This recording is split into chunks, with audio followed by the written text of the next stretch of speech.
For 11 months, a vending machine sat in a basement break room, quietly humming, unnoticed. Government employees used it for a moment of relief from their stressful days, buying snacks, making small talk about their weekends. It was part of the background as unremarkable as a water cooler or a coffee pot. What they never knew was that it was watching them. This machine wasn't just dispensing chips and candy. It was systematically collecting data, audio, video, even network traffic. A silent patient intelligence operation, hiding in the most mundane of places. This is the story of a terrifying breach at the heart of the U.S. government. A ghost story that cybersecurity experts tell not to frighten, but to expose a profound and systemic failure. Except, the 11-month spying operation is a work of fiction. It's a carefully constructed training scenario. But the reason that story is so believable, the reason it sends a chill down the spine of actual intelligence officials, is because the vulnerabilities it exploits are terrifyingly real. The systemic failures, the overlooked warnings, the uninspected Trojan horse hiding in plain sight. These are not part of the fiction. They are the foundation of the modern threat landscape. Subscribe to the audit files to follow the money into the next file. The scenario begins not in a shadowy basement, but in the sprawling, busy main food hall of the Pentagon. Just before Christmas, amid the familiar logos of fast food chains, a new machine suddenly appears. It's brightly colored, wrapped in flashy graphics, and pulsating with LED lights. It isn't a snack machine. It is a lucky box vending machine. Think of it as a physical version of a video game loot box. For a high price in the scenario, $100 per play, a person receives a sleek, mysterious box. Inside could be anything from basic military memorabilia to, as the hypothetical company's marketing claims, holy grail items worth tens of thousands of dollars. It's a high-stakes game of chance.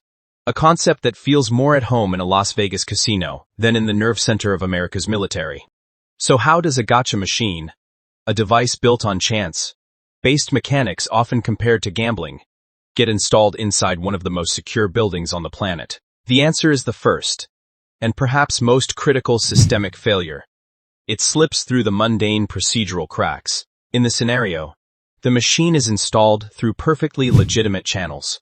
A location scout for the company works with the Pentagon's Concessions Oversight Office, the same office that manages contracts for all the retail vendors. From a purely procedural standpoint, the Lucky Box is treated as just another retail opportunity, like a new coffee kiosk or a souvenir shop. It is never assessed as a potential security risk. And so, for about a month, it operates completely in the open, right under the noses of thousands of military and civilian personnel. This is where the thought experiment shifts from a simple story to a case study in systemic failure. The very placement of this machine exposes deep-seated, almost cultural vulnerabilities in how high-security government facilities handle procedural security. The first failure is inadequate vendor screening. The Pentagon has strict rules. For instance, gambling is explicitly prohibited on U.S. military installations. While loot box-style machines often operate in a regulatory gray area, they're obvious gambling. Like mechanics should have raised immediate red flags for any security-minded official. But in the scenario, the approval comes through concessions channels, which are inherently focused on business and revenue, not on threat assessment. No one in that workflow is trained to ask the right questions. What specific hardware is inside this machine? Does it have a persistent network connection? Could it have cameras, microphones, or data storage capabilities? The machine is approved based on its function as a retailer, with no thought given to its form as a potential security vector. The second failure is the delayed detection. The alarm is only sounded when the company's own hubris exposes it. On the 23rd of December, the hypothetical company posts triumphantly on social media, boasting about its prestigious new placement in the Pentagon. That post catches the attention of the public and the outcry begins. This points to a much larger and more disturbing pattern of real-world accountability issues. For years, the Pentagon has been the only federal agency to never pass a financial audit. As of late 2025, the Department of Defense had failed its annual audit for the 8th consecutive year. Auditors have consistently found material weaknesses in accounting for its trillions of dollars in assets. When an organization of that scale cannot fully account for its own money, or its most expensive assets, is it any surprise it could fail to account for a large, glowing vending machine in its own cafeteria. The failed audits and the hypothetical lucky box are symptoms of the same disease. A systemic breakdown in basic oversight. Hit the like button if you want to see more systemic failures exposed. The response in the scenario is purely reactive, driven by public perception and media inquiries. Rather than a proactive security assessment, the Trojan horse is wheeled away not because it was discovered to be a threat, but because it was discovered to be a public embarrassment. The system didn't work. It got lucky because a vendor made a careless post online. And this brings us back to the ghost story. The fictional machine spying for 11 months. The lucky box scenario proves that the most difficult part of an attack isn't always the spying. It is gaining the initial access. In the hypothetical, physical access to the Pentagon with a large networked electronic device was achieved easily through legitimate, everyday channels. This is the reality of the modern threat landscape. Espionage isn't always about secret agents rappelling down elevator shafts. It is about supply chain vulnerabilities. It is about converged threats, where the physical and digital worlds collide in unexpected ways. Every smart device, every third-party vendor, every single piece of technology that enters a secure facility is a potential vector for a sophisticated attack. Government buildings rely on thousands of contractors and vendors for daily operations. Who vets the software in the new digital thermostat? Who scans the internal hardware in the new coffee machine in the break room?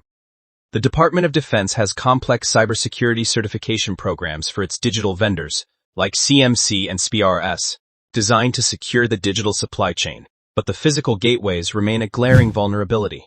A 2024 report from the Government Accountability Office revealed that in covert tests at federal buildings, contract guards failed to detect prohibited items, like batons and knives, in about half of their tests.